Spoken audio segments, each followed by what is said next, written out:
हसन, ठीक है, हुकूमत जो कर रही है, कोई कौमी अमलाक को नुकसान पहुंचाए, कोई इस तरह का नफरत अंगेज प्रोपेगेंडा फैलाए, उसके खिलाफ जो हुकूमत कर रही है बिल्कुल दुरुस्त कर रही है, ये मान लिया। लेकिन अब जरा आगे बढ़ते हैं, पाकिस्तान की मईशत की बात हो रही है। आपको सर्वेस भी जो है ना वो बता रहे हैं कि आपके अवाम के हालात क्या हैं। जितनी संजीदा हुकूमत हमें इस एंड पे नजर आती है ना, बहुत दुरुस्त है, लेकिन इतनी ही संजीदगी हमें हुकूमत की अवाम को बेहतर मयार जिंदगी फराहम करने में भी नजर आनी चाहिए, जो कि नहीं आ रही। आगे बजट भी आ रहा है, क्या करेगी हुकूमत? कुछ सोचा है इस हवाले से? अदील साहब बताइए कि गैलप को अदील साहब बताइए कि गैलप को सर्वे करना नहीं आता जी, थोड़ी रहनुमाई फरमा दें। मैं हसन से सवाल किया, हसन इसका जवाब दे दे, फिर मैं अदील बड़ाई साहब आपकी जानिब आती हूँ। जी देखिए, 2023 में हुकूमत की जो परफॉर्मेंस रही है ये माली साल में, मेरे ख्याल में ये पाकिस्तान की बदतरीन कारकर्दगी में से एक ये भी कारकर्दगी पीडीएम समेत 14 जमातों की है। नहीं जो सिर्फ देखिए सालसूसा, मैं जब अगर आपके सामने ये दादो शुमार रखूं तो आप यकीन करें आप अस्तगफिरुल्लाह का विर्द करते जारी रखें। देखिए, हमने अफराते ज़र का जो हदफ रखा था 11.5 के करीब, वो 28 तक पहुंच चुका है।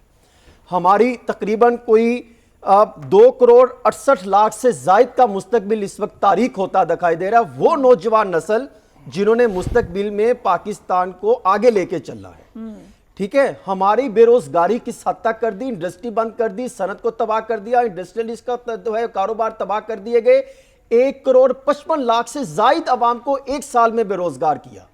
महंगाई की शरह में जो अगर ओरिजिनल जो इदादो शुमार शुमारियात देते हैं, इसको तो आप अलग कर दें, अगर जो हकाइक जो इंटरनेशनल जो रिसर्चेज हैं या अखबारात को देखें तो उनका भी जायजा लें और ग्राउंड पर भी जाके देखें तो 75% क्रॉस कर चुकी है।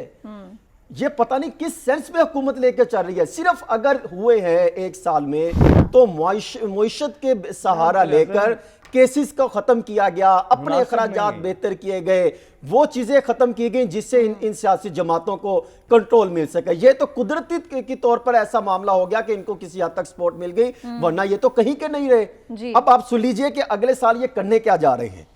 देखिए, अगले साल जो मामलात बनने जा रहे हैं वो भी तकबीर बड़ा समझ लें कि बिजली गैस तो कम होती दिखाई नहीं दे रही। बिजली और गैस आप ये अंदाजा करें कि ये तकरीबन 20 से 25% तक महंगी होने जा रही है। और हुकूमत किसकी होगी? देखिए, हुकूमत तो मेरे ख्याल में बजट तो भी इन्होंने पेश करना है ना, सब बजट तो पेश करेंगे और बजट पेश करेंगे। अगस्त में असम्बलियां टूटती हैं, अक्टूबर में इंतखाबात होते हैं या नहीं होते। अगर नहीं करवाते तो इमरान खान साहब को फिर पॉपुलैरिटी कहीं ना कहीं से मिलना शुरू हो जाएगी। एक साल बाद जाएंगे, फिर वो कहीं ना कहीं माफी मुफी मांग के फिर आ जाएंगे, हुकूमत फिर परेशानी में चली जाएगी। मेरे ख्याल में हाँ ये चीजें ग्राउंड रियलिटी को हकीकत सामने रखना चाहिए। गैस में अगर देखें तो 230 बिलियन रुपए की सब्सिडी मांगी है, लेकिन 76 अरब रुपए की सब्सिडी देने पर इत्तेफाक हुआ है। इसमें से भी जो रेकोडिक के आपने जो कर्ज लिया था उस पर जो सूद देना है 20 अरब रुपए, वो भी इसमें से जाएंगे। ठीक है। फिर इसी तरह आप आ जाइए कि जो बिजली भी तो तकरीबन कोई 16.17% तक महंगी होगी। ये भी मामला कम नहीं होगा।